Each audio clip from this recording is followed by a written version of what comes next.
Hi friends, ഏവർക്കും signature Tex and ടിപ്സിലേക്ക് സ്വാഗതം. ഇന്ന് മുതൽ നമ്മൾ +1 കെമിസ്ട്രിയിലെ സെക്കൻഡ് ചാപ്റ്റർ ആയിട്ടുള്ള സ്ട്രക്ചർ ഓഫ് ആറ്റംസ് ആണ് ഡിസ്കസ് ചെയ്യാൻ പോകുന്നത്. +1ലെയും +2ലെയും കെമിസ്ട്രിയിലെ ഓരോ ചാപ്റ്റേഴ്സ് എടുത്താൽ അതിൽ ഏറ്റവും വലിയ ചാപ്റ്ററാണ് സ്ട്രക്ചർ ഓഫ് ആറ്റം. ഈ ചാപ്റ്ററിൽ നമ്മൾ സയൻസിൽ ഒരുപാട് എക്സ്പെരിമെൻറ്റ്സും ഒരുപാട് ഫിനോമിനനും പഠിക്കുന്നുണ്ട്, അതിൻ്റെ റിസൾട്ട്സും പഠിക്കുന്നുണ്ട്. 10th വരെ നമ്മൾ പഠിച്ച സയൻസ് ഒന്നുമേ അല്ല എന്ന് മനസ്സിലാക്കി തരുന്ന ഒരു ചാപ്റ്ററാണ് സ്ട്രക്ചർ ഓഫ് ആറ്റംസ്. സത്യം പറഞ്ഞാൽ +1ലെയും +2ലെയും കെമിസ്ട്രിയിൽ എനിക്ക് ഏറ്റവും ഇഷ്ടമുള്ള ഒരു ചാപ്റ്ററാണ് സ്ട്രക്ചർ ഓഫ് ആറ്റംസ്. ഈ ചാപ്റ്ററിൽ ഓരോ ടോപ്പിക്സും വേറെ ലെവലാണ്. ഓരോ എക്സ്പെരിമെൻറ്റും എക്സ്പ്ലെയിൻ ചെയ്യാൻ തന്നെ എനിക്ക് വളരെ ഇൻട്രസ്റ്റ് ആണ്. അത് നിങ്ങൾ നല്ലപോലെ മനസ്സിലാക്കി എടുത്താലുണ്ടല്ലോ നിങ്ങൾക്ക് സയൻസ് വളരെയധികം ഇഷ്ടപ്പെടും. നമ്മൾ ഇന്നത്തെ ക്ലാസ്സിൽ ഡിസ്കസ് ചെയ്യാൻ പോകുന്നത് ഡിസ്കവറി ഓഫ് ഇലക്ട്രോൺസ് എങ്ങനെയാണ് കണ്ടുപിടിച്ചത് എന്നതിനെ കുറിച്ചാണ്. നമ്മൾക്ക് എത്രയും പെട്ടെന്ന് തന്നെ ഇന്നത്തെ ക്ലാസ്സിലോട്ട് കടക്കാം.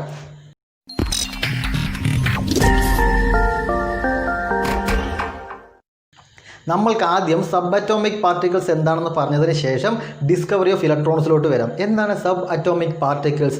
ആറ്റത്തിനകത്തുള്ള പാർട്ടിക്കിൾസ് ആണ്. ഏതൊക്കെയാണ്? ഇലക്ട്രോൺസ്, പ്രോട്ടോൺസ്, ന്യൂട്രോൺസ് അല്ലേ. ആറ്റത്തിന് വീണ്ടും ഉള്ളിലോട്ട് നോക്കിക്കഴിഞ്ഞാൽ അതിനകത്ത് ഇലക്ട്രോൺസും പ്രോട്ടോൺസും ന്യൂട്രോൺസും ഉണ്ടായിരിക്കും. തൊട്ട് മുന്നത്തെ ചാപ്റ്ററിൽ ഫസ്റ്റ് ചാപ്റ്ററിൽ നമ്മൾ ഡാൾട്ടൺസ് അറ്റോമിക് തിയറി പഠിച്ചിട്ടുണ്ടല്ലേ. ഡാൾട്ടൺസ് അറ്റോമിക് തിയറിയിൽ പറയുന്ന ഫസ്റ്റ് പോയിന്റ് എന്താണ്? Matter consist of indivisible atoms. ആറ്റത്തെ ഡിവിസിബിൾ ചെയ്യാൻ പറ്റില്ല. പിന്നെ എങ്ങനെയാണ് ആറ്റത്തിനകത്ത് ഇലക്ട്രോണും പ്രോട്ടോണും ന്യൂട്രോണും ഉണ്ടായിരിക്കുക? ആറ്റത്തെ നമ്മൾക്ക് ഖണ്ഡിക്കാൻ പറ്റില്ല, കട്ട് ചെയ്യാൻ പറ്റില്ല എങ്കിൽ ആറ്റത്തിൽ നിന്നും പിന്നെ എങ്ങനെയാണ് ഇലക്ട്രോൺസ് ഒക്കെ പുറത്തു വരിക? അപ്പോൾ ഡാൾട്ടൻ്റെ അറ്റോമിക് തിയറിയിൽ പറയുന്ന ഫസ്റ്റ് പോയിന്റ് തെറ്റാണ് എന്ന് പറഞ്ഞുകൊണ്ടാണ് നമ്മൾ സെക്കൻഡ് ചാപ്റ്റർ തന്നെ സ്റ്റാർട്ട് ചെയ്യുന്നത്. ഓക്കെ, ഡാൾട്ടൻ്റെ അറ്റോമിക് തിയറിയിലെ ഫസ്റ്റ് പോയിന്റ് തെറ്റാണ് എന്ന് പറയുന്നത് കൊണ്ട് എക്സാമിന് അത് എഴുതി വെക്കണ്ട എന്നല്ല. ഡാൾട്ടൻ്റെ അറ്റോമിക് തിയറി പറഞ്ഞാൽ ആൾ പറഞ്ഞിരിക്കുന്ന കാര്യമെല്ലാം എഴുതി വെക്കണം. ഓക്കെ, അത് തെറ്റാണ് എന്നുള്ളത് പിന്നീടാണ് കണ്ടുപിടിക്കുന്നത്. ഡാൾട്ടൻ്റെ അറ്റോമിക് തിയറി പറയുമ്പോൾ ആ കാര്യങ്ങൾ പറയണം, അത് ശരിയാണ്. പക്ഷേ അത് തെറ്റാണ് എന്ന് പിന്നീടുള്ള എക്സ്പെരിമെൻ്റാണ് പറയുന്നത്. അതിനുശേഷം ഡാൾട്ടൻ്റെ അറ്റോമിക് തിയറിയിൽ നമ്മൾക്ക് ലോസ് ഓഫ് കെമിക്കൽ കോമ്പിനേഷൻസ് 5 ലോസിൽ ആ 5 ലോസും നമ്മൾക്ക് ഡാൾട്ടൻ്റെ അറ്റോമിക് തിയറി വെച്ചുകൊണ്ട് പറയാൻ സാധിക്കുന്നുണ്ട്. പക്ഷേ അതിനുശേഷം ചെയ്ത ചില എക്സ്പെരിമെൻറ്റിൻ്റെ റിസൾട്ട് ആ ഡാൾട്ടൻ്റെ അറ്റോമിക് തിയറിയുമായിട്ട് കണക്ട് ചെയ്യാൻ പറ്റുന്നില്ല. ഡാൾട്ടൻ്റെ അറ്റോമിക് തിയറി വെച്ചുകൊണ്ട് എക്സ്പ്ലെയിൻ ചെയ്യാൻ പറ്റുന്നില്ല. അതിന് എക്സാമ്പിളാണ് ഇങ്ങനെയുള്ള ചാർജ്ഡ് പാർട്ടിക്കിൾസ്. ആറ്റത്തിനകത്തുള്ള ഇലക്ട്രോണും പ്രോട്ടോണും ഇങ്ങനെ ചാർജ് ഉള്ളവയെ കണ്ടുപിടിച്ചപ്പോൾ അപ്പോൾ ചോദിക്കുകയാണ്, ഈ ആറ്റം ഖണ്ഡിക്കാൻ പറ്റില്ലല്ലോ, അതായത് ആറ്റംസ് ഇൻഡിവിസിബിൾ ആണല്ലോ, പിന്നെ എങ്ങനെയാണ് ഈ ചാർജ്ഡ് പാർട്ടിക്കിൾ അതിനകത്ത് വരുന്നത് എന്ന് ചോദിച്ചപ്പോൾ ഡാൾട്ടന് ആൻസർ ഇല്ല. ഓക്കെ, അങ്ങനെയുള്ള കാര്യങ്ങൾ തെറ്റാണ്. ഡാൾട്ടൻ്റെ ഫസ്റ്റ് ഇൻഡിവിസിബിൾ ആറ്റംസ് എന്ന് പറയുന്ന കാര്യം തെറ്റാണ് എന്ന് പറഞ്ഞുകൊണ്ടാണ് നമ്മൾ സെക്കൻഡ് ചാപ്റ്റർ സ്റ്റാർട്ട് ചെയ്യുന്നത്. അപ്പോൾ ആറ്റത്തെ നമ്മൾക്ക് ഖണ്ഡിക്കാൻ സാധിക്കും, അതായത് ആറ്റത്തെ നമ്മൾക്ക് വീണ്ടും കട്ട് ചെയ്യാം, ഡിവിസിബിൾ ആണ്. അതിനകത്ത് ഇലക്ട്രോൺസും പ്രോട്ടോൺസും ന്യൂട്രോൺസും ഉണ്ട്. ഈ ഇലക്ട്രോൺസും പ്രോട്ടോൺസും ന്യൂട്രോൺസും ഉണ്ട് എന്നുള്ളത് നമ്മൾ എങ്ങനെ കണ്ടുപിടിച്ചു? ഇലക്ട്രോൺസ് എങ്ങനെയാണ് കണ്ടുപിടിച്ചത് എന്നതിനെ കുറിച്ചാണ് നമ്മൾക്കിവിടെ ഡിസ്കസ് ചെയ്യാനുള്ളത്. ഇതിൻ്റെ അറേഞ്ച്മെൻറ്റ് ആദ്യം പറഞ്ഞുതരാം. നമ്മളിപ്പോൾ കണ്ടുപിടിക്കാൻ പോകുന്നത് ഇലക്ട്രോണാണ്. ഒന്ന് ആലോചിക്കുക, നമ്മൾ ഇപ്പോൾ ഇലക്ട്രോൺസിനെ കണ്ടുപിടിക്കാൻ പോകുന്നേ ഉള്ളൂ. അപ്പോൾ അതിനെക്കുറിച്ചുള്ള ഒരു പ്രോപ്പർട്ടി നമ്മൾക്കറിയില്ല. നമ്മൾക്ക് ഇലക്ട്രോൺസിനെ കുറിച്ച് ഇപ്പോൾ കുറച്ച് കാര്യങ്ങൾ അറിയാം അല്ലേ. പക്ഷേ ഇവിടെ പറയുന്ന എക്സ്പെരിമെൻ്റ് എന്താ? ഇലക്ട്രോണിനെ നമ്മൾ കണ്ടുപിടിക്കാൻ പോകുന്നേ ഉള്ളൂ. അപ്പോൾ എങ്ങനെയാണ് ആ കണ്ടുപിടുത്തത്തിലോട്ട് വന്നത് എന്നുള്ള കാര്യം പറഞ്ഞു തരാം. ഇവിടെ ഒരു അറേഞ്ച്മെൻറ്റ് കൊടുത്തിട്ടുണ്ട്. നോക്കുക, ഒരു ഗ്ലാസ് ട്യൂബാണ് ഇവിടെ ഉള്ളത്. ഓക്കെ, അതിനകത്ത് കുറച്ച് ഗ്യാസ് നിറച്ചിട്ടുണ്ടായിരിക്കാം. അതിന് ചെറിയൊരു ഹോൾ വഴി ഒരു വാക്വം പമ്പിലോട്ടാണ് കണക്ട് ചെയ്യുന്നത്. വാക്വം പമ്പിലോട്ട് കണക്ട് ചെയ്യുന്നത് പറഞ്ഞാൽ ഇതിനകത്തുള്ള എയറിനെ മാക്സിമം കുറയ്ക്കാൻ, ഇതിനകത്തുള്ള ഗ്യാസ് മോളിക്യൂൾസിൻ്റെ എമൗണ്ട് കുറയ്ക്കാൻ വേണ്ടിയിട്ടാണ് വാക്വം പമ്പുമായിട്ട് കണക്ട് ചെയ്യുന്നത്. പിന്നെ ഇവിടെ ഒരു ഇലക്ട്രോഡ് വെച്ചിട്ടുണ്ട്, ഇവിടെ ഒരു ഇലക്ട്രോഡ് വെച്ചിട്ടുണ്ട്. ഇവയെ രണ്ടും പരസ്പരം ടച്ച് ചെയ്തിട്ടല്ല വെച്ചിരിക്കുന്നത്, ഒരു പെർട്ടിക്കുലർ ഡിസ്റ്റൻസിലാണ് വെച്ചിരിക്കുന്നത്. ഈ 2 ഇലക്ട്രോഡിനെയും ഒരു ഹൈ വോൾട്ടേജ് DC പവർ സപ്ലൈയിലോട്ടാണ് നമ്മൾ കണക്ട് ചെയ്യുന്നത്. ഓക്കെ, പിക്ചർ ക്ലിയർ ആണോ? ഈ അറേഞ്ച്മെൻറ്റ് ക്ലിയർ ആണോ? ഇവിടെയുള്ള ഈ ഇലക്ട്രോഡിനെ നേരെ കണക്ട് ചെയ്തിരിക്കുന്നത് നെഗറ്റീവിലോട്ടാണ്, നെഗറ്റീവ് കാഥോഡാണ്. ഈ പോസിറ്റീവ് നേരെ കണക്ട് ചെയ്തിരിക്കുന്നത് ഈ ഇലക്ട്രോഡിലോട്ടാണ്, ഈ ഇലക്ട്രോഡ് പോസിറ്റീവാണ്, അത് ആനോഡാണ്. ഓക്കെ, ഇതിനകത്ത് ഗ്യാസ് മോളിക്യൂൾസ് ചെറിയ അളവിൽ ഉണ്ടാവാം, അല്ലെങ്കിൽ വാക്വം പമ്പ് ഉപയോഗിച്ചുകൊണ്ട് മുഴുവനായിട്ട് തന്നെ ഇല്ലാതാക്കാം. അവിടെ അത് വേരി ചെയ്യിക്കാൻ വേണ്ടിയിട്ടാണ് നമ്മൾ എന്ത് വെച്ചിരിക്കുന്നത്? വാക്വം പമ്പ് വെച്ചിരിക്കുന്നത്. ഓക്കെ, ഇവിടെ പറഞ്ഞിരിക്കുന്ന ഇത്രയും കാര്യം നിങ്ങൾക്ക് മനസ്സിലായോ? ഇനി ഞാൻ ചെറിയൊരു കാര്യം കൂടെ ഒന്ന് ആഡ് ചെയ്യുന്നുണ്ട്. ഒരു സ്വിച്ച് കൂടെ ഒന്ന് കണക്ട് ചെയ്യുന്നുണ്ട്. ഒരു സ്വിച്ച് കണക്ട് ചെയ്യുന്നു, പിന്നെ ഒരു അമ്മീറ്റർ കൂടെ കണക്ട് ചെയ്യുന്നു. അമ്മീറ്റർ എന്തിനുള്ളതാണ്? കറണ്ട് മെഷർ ചെയ്യാനുള്ളതാണ് അമ്മീറ്റർ. ഓക്കെ, ഇനി നമ്മൾ ചെയ്യാൻ പോകുന്ന എക്സ്പെരിമെൻ്റ് ഇങ്ങനെയാണ്. ഒന്ന് സ്വിച്ച് ഓൺ ചെയ്യുന്നു. സ്വിച്ച് ഓൺ ചെയ്തിട്ട് ഇവിടുത്തെ വോൾട്ടേജ് പതുക്കെ ഒന്ന് ഇൻക്രീസ് ചെയ്യുന്നു. ഓക്കെ, ഇവിടെ അമ്മീറ്ററിൽ റീഡിങ് കാണിക്കില്ല. കാരണം എന്താ, ഇത് രണ്ടും കൂടെ ടച്ച് ചെയ്തിട്ടുണ്ടെങ്കിൽ മാത്രമേ ഇതിനകത്തൂടെ കറണ്ട് ഫ്ലോ ചെയ്യുള്ളൂ, എങ്കിൽ മാത്രമേ അമ്മീറ്ററിൽ റീഡിങ് കാണിക്കുള്ളൂ അല്ലേ. ഈ റോഡും ആ റോഡും ടച്ച് ചെയ്തിരിക്കുകയാണെങ്കിൽ ഇലക്ട്രോൺസ് ഫ്ലോ ചെയ്യും. ഇപ്പോൾ ഇലക്ട്രോൺസ് കണ്ടുപിടിച്ചിട്ടില്ല, അവർ തമ്മിൽ കണക്ട് ചെയ്യുകയാണെങ്കിൽ കറണ്ട് ഫ്ലോ ചെയ്യും. ഓക്കെ, ഇതിൻ്റെ വോൾട്ടേജ് ഹൈ വോൾട്ടേജിൻ്റെ പവർ സോഴ്സാണ്. അപ്പോൾ നല്ലപോലെ തന്നെ എന്ത് ചെയ്യുന്നു, വോൾട്ടേജ് കൂട്ടി വരുന്ന സമയത്ത് പതുക്കെ അമ്മീറ്ററിൽ റീഡിങ് കാണിക്കുന്നു. എന്താണ് അതിൻ്റെ മീനിങ്? ഇവിടെ ഹൈ വോൾട്ടേജ് കൊടുക്കുമ്പോൾ അമ്മീറ്റർ റീഡിങ് കാണിക്കുന്നുവെങ്കിൽ ഇതിലൂടെ കറണ്ട് ഫ്ലോ ചെയ്യുന്നുണ്ട് എന്നാണ് അല്ലേ. പോസിറ്റീവ് നിന്ന് നെഗറ്റീവിലോട്ട് കറണ്ട് ഫ്ലോ ചെയ്യുന്നുണ്ട്. ഈ റോഡും ആ റോഡും ടച്ച് ചെയ്ത് വെച്ചിട്ടില്ല എങ്കിൽ പോലും ഇതിനകത്തൂടെ എന്തോ ഒന്ന് ഫ്ലോ ചെയ്യുന്നുണ്ട് എന്ന് മനസ്സിലാക്കുന്നു. ഓക്കെ, അപ്പോൾ ഇതിനകത്തൂടെ എന്തോ ഫ്ലോ ചെയ്യുന്നുണ്ട്. അതെന്താണെന്ന് നമ്മൾക്ക് കണ്ടുപിടിക്കാൻ പറ്റില്ല. കാരണം എന്താ, ആറ്റം പോലും നമ്മൾക്ക് കണ്ണിൽ കാണില്ല. പിന്നെ അല്ലേ ആറ്റത്തിനേക്കാൾ ചെറുതായിട്ടുള്ള ഇലക്ട്രോൺസിൻ്റെ കണ്ണിൽ കാണുക അല്ലേ. അപ്പോൾ ഇലക്ട്രോൺസിൻ്റെ ആ പ്രസൻസ്, അവിടെയുള്ള എന്താണ് അതിനകത്തൂടെ ഫ്ലോ ചെയ്യുന്നത്, എന്താണ് അതിൻ്റെ ചാർജ് എന്നൊക്കെ മനസ്സിലാക്കാൻ വേണ്ടി നമ്മൾ ഈ അറേഞ്ച്മെൻറ്റിൽ ചെറിയൊരു മാറ്റം വരുത്തുന്നുണ്ട്. ഈ അറേഞ്ച്മെൻറ്റിൽ ചെറിയൊരു മാറ്റം വരുത്തുന്നു. ഇവിടെയുള്ള ഈ റോഡിനെ നേരെ താഴത്തൂടെ ഇങ്ങനെ കണക്ട് ചെയ്യുന്നു.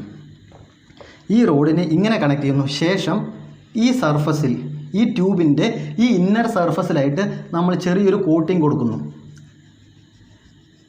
ആ ചെറിയൊരു കോട്ടിങ്ങിനെ പറയുന്നതാണ് ഫ്ലൂറസെൻറ്റ് അഥവാ ഫോസ്ഫോറസെൻ്റ് എന്ന് പറയും. സിങ്ക് സൾഫൈഡ് ഒരു എക്സാമ്പിൾ മാത്രമാണ്. സിങ്ക് സൾഫൈഡ് കൊണ്ട് ഒരു കോട്ട് ചെയ്യുന്നു. അതായത് ഈ ഫ്ലൂറസെൻറ്റിൻ്റെയും ഫോസ്ഫോറസെൻറ്റിൻ്റെയും പ്രത്യേകത എന്ന് പറഞ്ഞാൽ ഒരു ചാർജ്ഡ് പാർട്ടിക്കിൾ അതിൽ വന്ന് തട്ടിയാൽ ഒരു സ്പാർക്ക് ഉണ്ടാവും. ഓക്കെ, ഒരു ബ്രൈറ്റ് സ്പോട്ട് ഉണ്ടാവും. ഫ്ലൂറസെൻറ്റ് സബ്സ്റ്റൻസിൻ്റെയും ഫോസ്ഫോറസെൻറ്റ് സബ്സ്റ്റൻസിൻ്റെയും പ്രത്യേകത, ചാർജുള്ള ഒരു വസ്തു അതിൽ വന്ന് തട്ടുകയാണെങ്കിൽ, പോസിറ്റീവ് നെഗറ്റീവ്, ഒരു ചാർജുള്ള വസ്തു അതിൽ വന്ന് തട്ടുകയാണെങ്കിൽ അതെന്ത് ചെയ്യും, ഒരു ബ്രൈറ്റ് സ്പോട്ട് ഉണ്ടാകും, ഒരു മിന്നലുണ്ടാകും. ഈ മോസ്കിറ്റോ ബാറ്റ് കൊണ്ട് മോസ്കിറ്റോനെ ടച്ച് ചെയ്യുന്ന സമയത്ത് ഒരു സ്പാർക്ക് ഉണ്ടാവില്ലേ, അതേപോലെ ഒരു സ്പാർക്ക് ഉണ്ടാവും. അപ്പോൾ ഇവിടെ ആ ഒരു ഫ്ലൂറസെൻറ്റിൻ്റെ അല്ലെങ്കിൽ ഫോസ്ഫോറസെൻ്റ് ഒരു കോട്ടിങ് കൊടുക്കുന്നു. അതിനുശേഷം ചെയ്യുന്നത് ഈ ആനോഡ്, ഈ റോഡിനിടയ്ക്ക് ചെറിയ ചെറിയ ഹോൾസ് ഒന്ന് ഇടുന്നു. ഓക്കെ, ഇതിനകത്ത് ചെറിയ ചെറിയ ഹോൾസ് ഇടുന്നു. ഇവർ കണക്റ്റഡ് ആണ്, ഇടയ്ക്ക് ചെറിയ ചെറിയ ഹോൾസ് ഇടുന്നു. ഇനി ഈ സ്വിച്ച് ഓൺ ചെയ്ത് പതുക്കെ ഇതിൻ്റെ വോൾട്ടേജ് കൂട്ടുന്നു. പതുക്കെ വോൾട്ടേജ് കൂട്ടി വരുന്നു. അമ്മീറ്റർ റീഡിങ് കാണിക്കുമ്പോൾ ഈ ഭാഗത്ത് ഒരുപാട് ബ്രൈറ്റ് സ്പോട്ട് ഉണ്ടാവും. ഈ ഭാഗത്ത് ആ ഫോസ്ഫോറസെൻ്റ് അല്ലെങ്കിൽ ഫ്ലൂറസെൻറ്റിൽ എന്തുണ്ടാവും, ഒരുപാട് ബ്രൈറ്റ് സ്പോട്ട് ഉണ്ടാവുന്നു. ഇതിൽ നിന്നാണ് മനസ്സിലാക്കുന്നത് എന്ത്, ഇവിടെ നിന്ന് കറണ്ട് കൊടുക്കുന്ന സമയത്ത് ഹൈ വോൾട്ടേജ് കൊടുക്കുമ്പോൾ ഈ റോഡിൽ നിന്ന്, ഈ ഇലക്ട്രോഡിൽ നിന്ന്, ഈ കാഥോഡിൽ നിന്ന് എന്തോ ഒന്ന് അങ്ങോട്ടേക്ക് മൂവ് ചെയ്യുന്നുണ്ട്. ചാർജുള്ള എന്തോ ഒന്ന് ആനോഡിലോട്ട് മൂവ് ചെയ്യുന്നുണ്ട്. ഇവിടെ നേരെ അങ്ങോട്ടേക്ക് മൂവ് ചെയ്യുന്നുണ്ട്. അതിൽ പലതും ഈ ഗ്യാപ്പിലൂടെ അതിനകത്തൂടെ കടന്ന് ഇവിടെ വന്ന് ഹിറ്റ് ചെയ്യുന്നു. അങ്ങനെയാണ് ഇവിടെ ബ്രൈറ്റ് സ്പോട്ട് ഉണ്ടാകുന്നത്. ഓക്കെ, ഇങ്ങനെ കാഥോഡിൽ നിന്ന് ഇവിടെ നിന്ന് അങ്ങോട്ടേക്ക് മൂവ് ചെയ്യുന്ന പാർട്ടിക്കിൾസിനെ, ആ റേസിനെയാണ് കാഥോഡ് റേ എന്ന് പറയുക. കാഥോഡിൽ നിന്ന് ആനോഡിലോട്ട് മൂവ് ചെയ്യുന്ന ഈ റേസിനെ പറയുന്നതാണ് കാഥോഡ് റേ. ഈ ട്യൂബ്, ഈ അറേഞ്ച്മെൻറ്റിനെ പറയുന്നതാണ് കാഥോഡ് റേ ട്യൂബ്. അപ്പോൾ ഇലക്ട്രോണിൻ്റെ ഡിസ്കവറിക്ക് യൂസ് ചെയ്ത അറേഞ്ച്മെൻറ്റ് എന്താണ്, കാഥോഡ് റേ ട്യൂബാണ്. ഓക്കെ, കാഥോഡിൽ നിന്ന് ആനോഡിലോട്ട് സ്ട്രെയിറ്റ് ലൈനായിട്ട് മൂവ് ചെയ്യുന്ന ഒരു ചാർജ്ഡ് പാർട്ടിക്കിൾ എന്തോ ഒന്ന് മൂവ് ചെയ്യുന്നുണ്ടെന്നുള്ള കാര്യം മനസ്സിലായി. കാരണം കറണ്ടിൻ്റെ പ്രസൻസ് ഉള്ളതുകൊണ്ട്. ഓക്കെ, ഹൈ വോൾട്ടേജ് കൊടുത്തപ്പോൾ കറണ്ട് ഇവിടെ കാണിക്കുന്നുവെങ്കിൽ എന്തോ ഒന്ന് മൂവ് ചെയ്യുന്നുണ്ട്. ആ എന്തോ ഒന്ന് മൂവ് ചെയ്യുന്ന ആ പാർട്ടിക്കിളിന് ചാർജ് ഉണ്ട് എന്ന് നമ്മൾ എങ്ങനെയാണ് മനസ്സിലാക്കുക? ഇവിടെ ഫ്ലൂറസെൻറ്റോ ഫോസ്ഫോറസെൻറ്റോ വെച്ചിട്ടുണ്ടായിരിക്കും. അതിൽ വന്ന് ഹിറ്റ് ചെയ്യുന്ന സമയത്ത് അവിടെ ബ്രൈറ്റ് സ്പോട്ട് ഉണ്ടാകുന്നു. അപ്പോൾ എന്തോ ഒന്ന് മൂവ് ചെയ്യുന്ന ആ പാർട്ടിക്കിളിന് ചാർജ് ഉണ്ട് എന്നുള്ള കാര്യം നമ്മൾക്ക് മനസ്സിലായി. ഈ കാഥോഡ് റേ എന്ന് പറഞ്ഞാൽ ചാർജ്ഡ് പാർട്ടിക്കിളാണ് എന്നുള്ള കാര്യം വരെ നമ്മൾക്ക് മനസ്സിലായി. ഓക്കെ, ഇനി ആ കാഥോഡ് റേയുടെ ചാർജ് പോസിറ്റീവ് ആണോ നെഗറ്റീവ് ആണോ എന്ന് നമ്മൾക്ക് മനസ്സിലാക്കണ്ടേ? ഈ ചാർജ്ഡ് പാർട്ടിക്കിൾ പോസിറ്റീവ് ആണോ നെഗറ്റീവ് ആണോ മനസ്സിലാക്കാൻ വേണ്ടി ഈ അറേഞ്ച്മെൻറ്റിൽ എക്സ്ട്രാ ഒരു കാര്യം കൂടെ ആഡ് ചെയ്യുന്നുണ്ട്.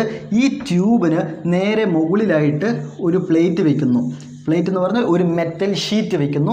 അതിന് നേരെ ഓപ്പോസിറ്റായിട്ട് ഇവിടെയും ഒരു മെറ്റൽ ഷീറ്റ് വെക്കുന്നു. എങ്ങനെയെന്നുള്ള കാര്യം പറഞ്ഞുതരാം. ഇതാണ് കാഥോഡ് റേ എന്ന് വിചാരിക്കുക. കാഥോഡ് റേ ട്യൂബ് എന്ന് വിചാരിക്കുക. ഈ ട്യൂബിന് മുകളിലായിട്ട് ഒരു ഷീറ്റ് വെക്കുന്നു, താഴെയായിട്ട് ഒരു മെറ്റൽ ഷീറ്റ്, മുകളിലൊരു മെറ്റൽ ഷീറ്റ്, താഴത്തും ഒരു മെറ്റൽ ഷീറ്റ് വെക്കുന്നു. ഈ മെറ്റൽ ഷീറ്റിനെ വേറെ ഒരു പവർ സപ്ലൈയുമായിട്ട് കണക്ട് ചെയ്യുന്നു. ഇവിടെ മൊത്തം പോസിറ്റീവ് ചാർജ്, ആ ബാറ്ററിയുടെ പോസിറ്റീവ് ചാർജ് കണക്ട് ചെയ്തിരിക്കുന്നു. ഇവിടെ ആ ബാറ്ററിയുടെ നെഗറ്റീവ് ചാർജ് കണക്ട് ചെയ്തിരിക്കുന്നു. ഓക്കെ, അപ്പോൾ ഈ മെറ്റൽ പ്ലേറ്റിൽ, ഇവിടെ വെച്ചിരിക്കുന്ന ഈ ട്യൂബിന് മുകളിൽ വെച്ചിരിക്കുന്ന മെറ്റൽ പ്ലേറ്റിൽ കംപ്ലീറ്റ് ആയിട്ട് ഇപ്പോൾ പോസിറ്റീവ് ചാർജ് ആയിരിക്കും, താഴത്ത് കംപ്ലീറ്റ് ആയിട്ട് നെഗറ്റീവ് ചാർജ് ആയിരിക്കും. ഓക്കെ, ഇതുവരെയുള്ള കാര്യം മനസ്സിലായോ? ഈ കാഥോഡ് റേ ട്യൂബിന് വെച്ചിരിക്കുന്ന മുകളിൽ വെച്ചിരിക്കുന്ന മെറ്റൽ ഷീറ്റിൽ മൊത്തം പോസിറ്റീവ് ചാർജാണ്, താഴത്ത് വെച്ചിരിക്കുന്ന പ്ലേറ്റിൽ കംപ്ലീറ്റ് ആയിട്ട് നെഗറ്റീവ് ചാർജാണ്. ഇവിടുന്ന് അങ്ങോട്ടേക്ക് ഏതോ ഒരു പാർട്ടിക്കിൾ അങ്ങോട്ടേക്ക് മൂവ് ചെയ്യുന്നുണ്ട്. ആ പാർട്ടിക്കിളിന് ചാർജും ഉണ്ട്. ആ ചാർജുള്ള പാർട്ടിക്കിൾ ഈ പോസിറ്റീവ് ചാർജിനെ കണ്ടാൽ എന്താ ചെയ്യുക? അട്രാക്റ്റ് ചെയ്യും അല്ലേ? നമ്മൾക്കറിയില്ല അത് ഇലക്ട്രോൺ ആണ്, അതിന് നെഗറ്റീവ് ചാർജ് ആണ് എന്നുള്ള കാര്യം. ഇവിടെ നിന്ന് ഇങ്ങോട്ടേക്ക് എന്തോ ഒരു പാർട്ടിക്കിൾ മൂവ് ചെയ്യുന്നുണ്ട്. ഇവിടെയും പോസിറ്റീവ് നെഗറ്റീവ് ചാർജ് കൊടുത്തപ്പോൾ ഈ പാർട്ടിക്കിളെല്ലാം നേരെ മുകളിലോട്ടാണ് മൂവ് ചെയ്യുന്നത്. നേരെ എല്ലാം കൂടെ ഇവിടെ വന്നിടിച്ച് ഇവിടെ മൊത്തത്തിൽ എന്തുണ്ടാവുന്നു? ബ്രൈറ്റ് സ്പോട്ട് ഉണ്ടാവുന്നു. അതിൽ നിന്നാണ് നമ്മൾക്ക് മനസ്സിലാക്കുന്നത് ഇവിടെ നിന്ന് അങ്ങോട്ടേക്ക് പോകുന്ന പാർട്ടിക്കിളിന് നെഗറ്റീവ് ചാർജാണ്. ഈ നെഗറ്റീവ് ചാർജുള്ള പാർട്ടിക്കിൾ അങ്ങോട്ട് പോകാൻ കാരണം എന്താണ്? ഇവിടെ പോസിറ്റീവ് ചാർജ് ആയതുകൊണ്ടാണ്. ഈ പോസിറ്റീവ് നെഗറ്റീവ് ചാർജ് എന്ത് ചെയ്യും? അട്രാക്റ്റ് ചെയ്യും. താഴെ വെച്ചിരിക്കുന്ന നെഗറ്റീവ് ചാർജ് അല്ലേ, അത് റിപ്പൽ ചെയ്യും. ഈ ഡീവിയേഷനിൽ നിന്നാണ് നമ്മൾക്ക് മനസ്സിലാകുന്നത് കാഥോഡ് റേ എന്ന് പറഞ്ഞാൽ ഒരു നെഗറ്റീവ് ചാർജ്ഡ് പാർട്ടിക്കിളാണ് എന്ന്. അതിനെയാണ് നമ്മൾ ഇലക്ട്രോൺ എന്ന് പേരിട്ട് വിളിച്ചത്. ഓക്കെ, ഈ എക്സ്പെരിമെൻറ്റ് വളരെ വൃത്തിയായി തന്നെ നിങ്ങൾക്ക് മനസ്സിലായി എന്ന് വിചാരിക്കുന്നു. ഇനി നമ്മൾക്ക് ഈ കാഥോഡ് റേ ട്യൂബ് എക്സ്പെരിമെൻറ്റിൻ്റെ റിസൾട്ട്സ് ഓരോന്നായിട്ട് നോക്കാം. അത് നമ്മൾക്ക് പഠിക്കാനുണ്ട്. ഇവിടെ നമ്മൾക്ക് കിട്ടിയ റിസൾട്ട് എന്താണെന്ന് ഓരോരോ പോയിൻ്റായിട്ട് ഞാൻ പറഞ്ഞു തരാം. അപ്പോൾ ഇതൊക്കെയാണ് cathode ray tube experiment result. ഈ ബോർഡ് നിറച്ചും എഴുതി വെച്ചിരിക്കുന്നത് കണ്ട് നിങ്ങൾ ആരും ടെൻഷൻ ആവേണ്ട ആവശ്യമില്ല. ഈ ക്ലാസ് കഴിയുന്നതിന് മുന്നേ തന്നെ നിങ്ങൾ ഈ 5 പോയിൻറ്റും പഠിച്ചിരിക്കും. ഇത് എൻ്റെ വാക്കാണ്. ആദ്യമായിട്ട് നമ്മൾക്ക് പറയാനുള്ളത് ഈ ഒരു പോയിൻ്റാണ്. ലാസ്റ്റ് എഴുതാനുള്ള പോയിൻറ്റിന് സ്ഥലം തികയാത്തതുകൊണ്ട് അതിനെ നേരെ മുകളിലോട്ട് എഴുതിയേ ഉള്ളൂ. ഈ രണ്ടാമത്തെ പോയിൻറ്റിലോട്ട് നമുക്ക് ഡിസ്കസ് ചെയ്യാം. നമ്മൾക്കറിയാവുന്ന കാര്യം തന്നെയാണ്. എക്സ്പെരിമെൻറ്റിൽ നമ്മളൊരു റേയിനെ കുറിച്ച് പറഞ്ഞു. എന്ത് റേ ആണ്? കാഥോഡ് റേ ആണ്. കാഥോഡ് റേ സ്റ്റാർട്ട് ചെയ്യുന്നത് എവിടെ നിന്നാണ്? കാഥോഡിൽ നിന്നാണ്. എങ്ങോട്ടേക്കാണ് മൂവ് ചെയ്യുന്നത്? ആനോഡിലോട്ട്. അത് തന്നെയാണ് first point. Cathode rays starts from cathode and move towards anode അല്ലേ? ഇനി ഈ കാഥോഡ് റേസിനെ അഥവാ ഇലക്ട്രോൺസിനെ നമ്മൾക്ക് കാണാൻ സാധിക്കുമോ? വിസിബിൾ ആണോ? അല്ല. പിന്നെ എങ്ങനെയാണ് അവിടെ കാഥോഡ് റേസ് ഉണ്ട് എന്നുള്ളത് നമ്മൾ മനസ്സിലാക്കിയത്? ഫ്ലോറസെൻറ്റിൻ്റെയും ഫോസ്ഫോറസെൻറ്റിൻ്റെയും പ്രസൻസിൽ അല്ലേ? ഈ ഫ്ലോറസെൻറ്റിലും ഫോസ്ഫോറസെൻറ്റിലും ഈ കാഥോഡ് റേസ് വന്ന് ഹിറ്റ് ചെയ്യുന്ന സമയത്ത് അവിടെ ഒരു ബ്രൈറ്റ് സ്പോട്ട് ഉണ്ടാവുന്നു, ഒന്ന് ഗ്ലോ ചെയ്യുന്നു അല്ലേ? അത് തന്നെയാണ് സെക്കൻഡ് പോയിന്റ് ശ്രദ്ധിച്ച്. These rays themselves are not visible. അവയെ നമ്മൾക്ക് കാണുവാൻ സാധിക്കില്ല. പക്ഷേ but their behaviour can be observed with the help of fluorescent or phosphorescent which glows when hit by them. ഫ്ലോറസെൻറ്റിൻ്റെയോ ഫോസ്ഫോറസെൻറ്റിൻ്റെയോ പ്രസൻസിൽ നമ്മൾക്ക് അതിനെ കാണുവാൻ സാധിക്കും. എങ്ങനെ? അതിൽ വന്ന് ഹിറ്റ് ചെയ്യുന്ന സമയത്ത് ചെറുതായിട്ടൊന്ന് ഗ്ലോ ചെയ്യും. പിന്നെ ഈ കാഥോഡ് റേസ് കാഥോഡിൽ നിന്ന് ആനോഡിലോട്ട് മൂവ് ചെയ്യുന്നെന്ന് പറഞ്ഞു. എങ്ങനെയാണ് മൂവ് ചെയ്യുന്നത്? ഇങ്ങനെ സിഗ്സാഗ് ആയിട്ടാണോ മൂവ് ചെയ്യുന്നത്? അല്ല, സ്ട്രെയിറ്റ് ലൈനായിട്ടാണ് മൂവ് ചെയ്യുന്നത് അല്ലേ? പക്ഷേ ഈ സ്ട്രെയിറ്റ് ലൈനായിട്ട് മൂവ് ചെയ്യണമെങ്കിൽ അവിടെ എന്തുണ്ടാവാൻ പാടില്ല? ഇലക്ട്രിക് ഫീൽഡോ മാഗ്നറ്റിക് ഫീൽഡോ ഉണ്ടാവാൻ പാടില്ല. ഇലക്ട്രിക് ഫീൽഡോ മാഗ്നറ്റിക് ഫീൽഡോ വെച്ചാൽ എന്താ സംഭവിക്കുക? ചെറിയൊരു ഡീവിയേഷൻ ഉണ്ടാവും അല്ലേ? പോസിറ്റീവ് ഭാഗത്തോട്ട് ഒരു ചെറിയൊരു ഡീവിയേഷൻ ഉണ്ടാവും. അപ്പോൾ ഇലക്ട്രിക് ഫീൽഡും മാഗ്നറ്റിക് ഫീൽഡും വെച്ചില്ല എങ്കിൽ ഈ കാഥോഡ് റേസ് എല്ലാം സ്ട്രെയിറ്റ് ലൈനായിട്ടല്ലേ മൂവ് ചെയ്യുക? അതെ, അത് തന്നെയാണ് നമ്മളുടെ തേർഡ് പോയിന്റ്. നോക്കുക, in the absence of electric or magnetic field these rays travels in a straight line. Electric ഫീൽഡിൻ്റെയോ മാഗ്നറ്റിക് ഫീൽഡിൻ്റെയോ ആബ്സെൻസിലാണെങ്കിൽ അവയെല്ലാം എന്താണ്? സ്ട്രെയിറ്റ് ലൈനായിട്ടാണ് ട്രാവൽ ചെയ്യുക അല്ലേ? ഇനി ഇലക്ട്രിക് ഫീൽഡും മാഗ്നറ്റിക് ഫീൽഡും അവിടെ കൊടുക്കുകയാണെങ്കിൽ എന്താ സംഭവിക്കുക? അതൊന്ന് ചെറുതായിട്ടൊന്ന് ഡീവിയേറ്റ് ചെയ്യും. സ്ട്രെയിറ്റ് ലൈനായിട്ട് മൂവ് ചെയ്യില്ല, ചെറുതായിട്ടൊന്ന് ഡീവിയേറ്റ് ചെയ്യും. എങ്ങനെ ഡീവിയേറ്റ് ചെയ്യും? നെഗറ്റീവ്ലി ചാർജ്ഡ് പാർട്ടിക്കിൾ കാണിക്കുന്നത് പോലെ തന്നെ ഈ കാഥോഡ് റേസും കാണിക്കും അല്ലേ? കാരണം ഈ പോസിറ്റീവ് ഭാഗത്തോട്ട് പോകും. ഇലക്ട്രിക് ഫീൽഡ് അപ്ലൈ ചെയ്യുമ്പോൾ ഇലക്ട്രിക് ഫീൽഡിൻ്റെ പോസിറ്റീവ് ഭാഗത്തോട്ട് നേരെ ഈ കാഥോഡ് റേസ് പോകും അല്ലേ? അപ്പോൾ അതാണ് അടുത്ത point. In the presence of electric or magnetic field, electric ഫീൽഡിൻ്റെയോ മാഗ്നറ്റിക് ഫീൽഡിൻ്റെയോ പ്രസൻസിൽ the behaviour of cathode rays are similar to that of negatively charged particle. Electric ഫീൽഡിൻ്റെയോ മാഗ്നറ്റിക് ഫീൽഡിൻ്റെയോ പ്രസൻസിൽ ഈ കാഥോഡ് റേസിന് നെഗറ്റീവ്ലി ചാർജ്ഡ് പാർട്ടിക്കിൾസിൻ്റെ അതേ സ്വഭാവം തന്നെ കാണിക്കുന്നു എന്നാണ് നാലാമത്തെ പോയിന്റ്. ഇനി അഞ്ചാമത്തെ പോയിന്റ് പറയുന്നതിന് മുന്നേ നമുക്ക് കുറച്ച് കാര്യങ്ങൾ ഡിസ്കസ് ചെയ്യാം. ഇവിടെ നമ്മൾ കാഥോഡ് വെച്ചിരിക്കുന്നു, ഇവിടെ നമ്മളൊരു ആനോഡ് വെച്ചിരിക്കുന്നു അല്ലേ? ഇവിടെ കാഥോഡായി വെച്ചിരിക്കുന്ന ഈ മെറ്റലിന് പകരം വേറെ ഏത് മെറ്റൽ വെച്ചാലും ഇവിടെ നിന്ന് അങ്ങോട്ടേക്ക് ഫ്ലോ ചെയ്യുന്ന കാഥോഡ് റേസ് എല്ലാം ഒരേ റിസൾട്ടാണ് കാണിക്കുന്നത്. അതായത് ഇവിടുത്തെ കാഥോഡ് മാറ്റി ഇവിടെയുള്ള ഈ മെറ്റലിനെ മാറ്റി വേറെ ഏത് മെറ്റൽ കൊണ്ട് വെച്ചാലും ഇവിടെ നമ്മൾക്ക് കിട്ടുന്ന റിസൾട്ട് എല്ലാം സെയിം ആണ്. ഓക്കെ, അപ്പോൾ ഇവിടെ കിട്ടുന്ന ഈ കാഥോഡ് റേയിൻ്റെ പ്രോപ്പർട്ടി ഈ മെറ്റലിനെ ഡിപ്പെൻഡ് ചെയ്യുന്നില്ല.